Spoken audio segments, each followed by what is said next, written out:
Hey, this is Tiffany Crosara.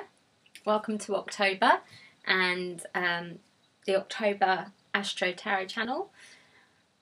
So I've decided no longer to actually do a written part of this blog, and I'm just going to concentrate on showing you the tarot for the month, but I will also be talking about some of the astrological features that are important in the month.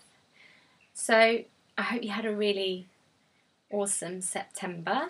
It was quite full on. I'm sure you'll probably agree. So let's just see, shall we, how the energy is building up. Now we're heading quite quickly, as I'm sure you'll agree. I don't know where the months have gone this year. So yeah, we're headed up for the big 21/12/2012. And let's have a look and see how the energies are gathering for that, shall we? So we start this month with a bit of anxiety, and this could be due to the new moon we had in Aries firing things up, making things feel quite restless. And we have that being pictured here by the Seven of Swords. So as you can see, we may be in a place where we feel like we've got to creep around a little bit, you know, not be completely true to who we are, not feeling completely aligned or able to actually stand up straight for ourselves and say, look, you know, this is who I am, what's going on, and what I want and what I need.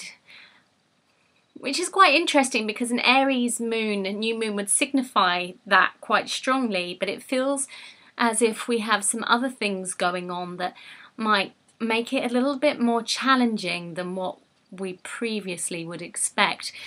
We do have the next card, the World. Okay, so the World is Saturnian in its influence. Although it's a great card in terms of helping us to evolve, you know, Saturn is about work, and obviously if we evolve, it takes work to evolve. And I'm not surprised it's come up here because Saturn actually moves into Scorpio in the first week of October. So what you actually have there is a deep transformational time. If we look at Scorpio, it's all about transformation, and if we look at Saturn, it's all about transformation. But these are long, deep, slow energies. There's nothing half-hearted here. It's about getting to the bottom of everything that you're not feeling particularly great about or tiptoeing around. So what you have here is this huge energy coming in saying, right, we mean business now, we're getting to the bottom of everything, and you're transforming whether you like it or not. That seems to be the big message here. Sounds a bit heavy, but we do have the guidance card, so that's beautiful to see.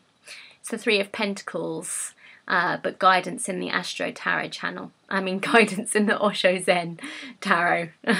So basically this is saying, you know, it's all being overseen. Everything that's happening is being overseen. Don't forget the general message of 2012, which is to let go, okay, and trust. The more you can, angels can fly because they take themselves lightly. You know, the more you can laugh at yourself, the more you can have fun, and the more you can just be nice and light on yourself as much as possible and others, you know, then the more this energy will work in a easier manner. Don't get heavy with the heaviness, basically. Okay, so what you have in the second week of October is beautiful, actually. It's really gorgeous. We have the Ace of Cups. Yay! Goes well with my my top. So what you've got here is saying that, hooray, you've finally done it. You've got from the place of that awkward tiptoeing around, not sure how to say, what to say, when to say it. You've got the most amazing, beautiful energy here around being able to open your heart and speak from the heart and do it truthfully and properly. So you've obviously processed a lot in the first week of October to get to this place. Isn't that fantastic? And in case you didn't get it, it's been reconfirmed here with the Queen of Cups. She's saying, right, you see, look, I'm offering you this. I'm offering you love. And this is really beautiful. This is really true. This is real heartfelt, gorgeous, loving, transparent communication going on, which is beautiful, really lovely. Because it's getting to the bottom of things like this, as we saw with the Saturn move into Scorpio, which is going to be there a long time, you know, 2 years or so. So there's a lot going on in Scorpio as well. For the month of October is Scorpios, you know, it's their birth month. So we've got Mercury going in there, which is communication. So again, communication is going to be very deep and very transformative. Plus we also have the North Node in Scorpio.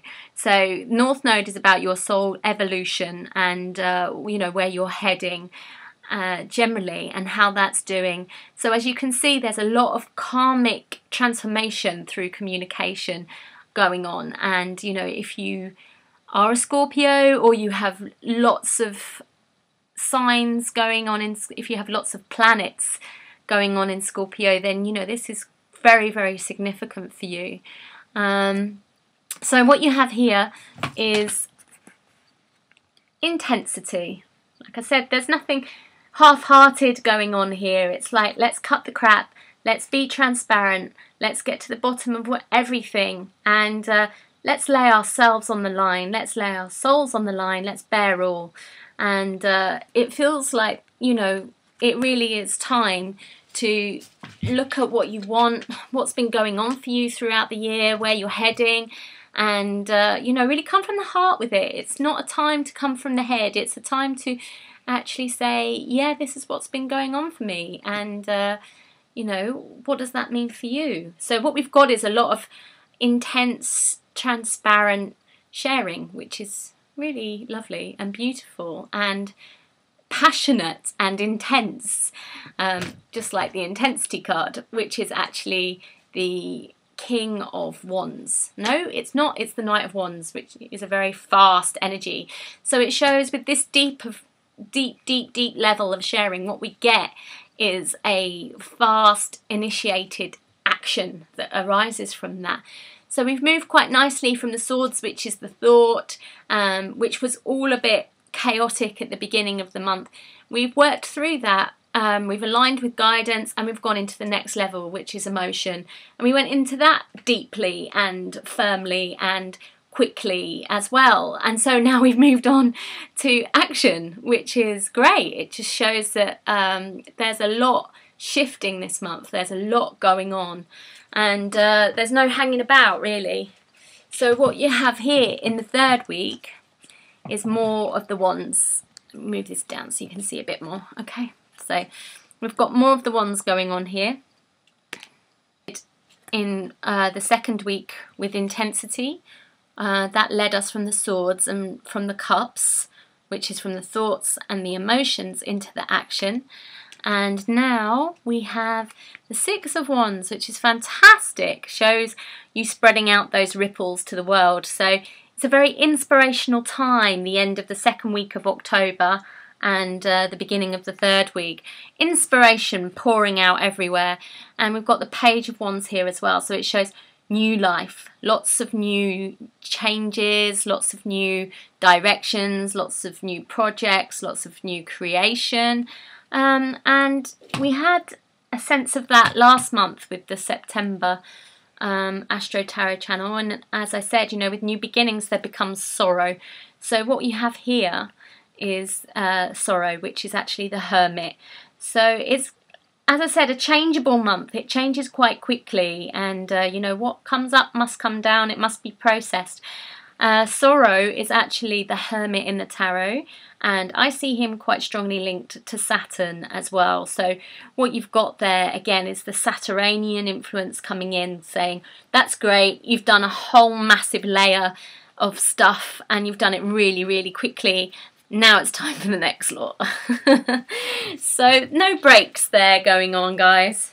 So then what we have in the 4th week is we've gone from the swords, which was thought, into emotion, feeling, into action, and we finally start to get earthy. Although this still looks fiery, what it is the Faith card, which is the High Priest, which is Earth, which is Taurus. So it's showing here that things are actually taking hold, things are actually manifesting, that change is really going somewhere, you know. It's not just all hot air, it's really taking shape.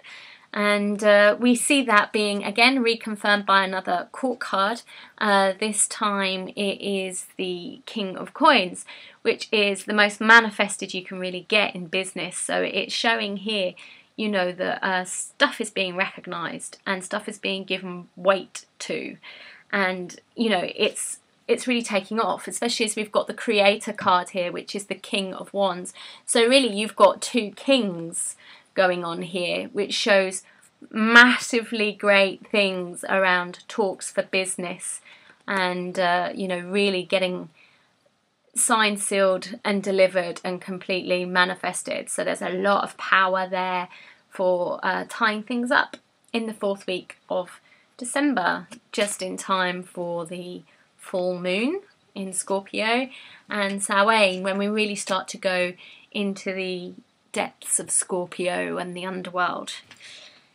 So the general for October 2012 looks a little like this. We have firstly the Knight of Swords, saying about you having the courage, yeah, the courage of your convictions. So there's a need to really work through that anxiety that we saw in the 1st week, and that seemed to be the big message I got when I looked at the spread for October. It was a sense of, you know, building in confidence, and you know, whatever anxieties you start the month with, working through that and getting to a place where you feel really strong and really confident. So yeah, we are being pushed out of our comfort zones, and it's a very active month as well. It's really asking you to dare to go there, and you know, as you dare to go there, it's amazing the things that come out of the hat. So really do maybe make that your practice a bit, you know, dare to go there. Maybe that should be the motto for October. Yeah, quite like that, dare to go there. Okay. You do have the Devil, so I'm not surprised, because the Devil's ruled by Saturn, and as we've spoken about Saturn quite a lot with its move into Scorpio, and of course there's so much Scorpionic energy going on in October, what with Samhain and the Sun moving into Scorpio and Mercury, and also the North Node, which is all about your soul evolution. So I'm not surprised to see Mr. Devil here coming up. It seems to be saying, you know, that all things around how we keep holding ourselves back are going to be spotlighted, really. And we're going to see more possibilities. The 2 of Wands here shows that you start to get that there is choice, yeah? That your thoughts are what tell you whether there's choice in something or not. And it's about coming out of the box, really, with that, and daring to be a little bit more adventurous.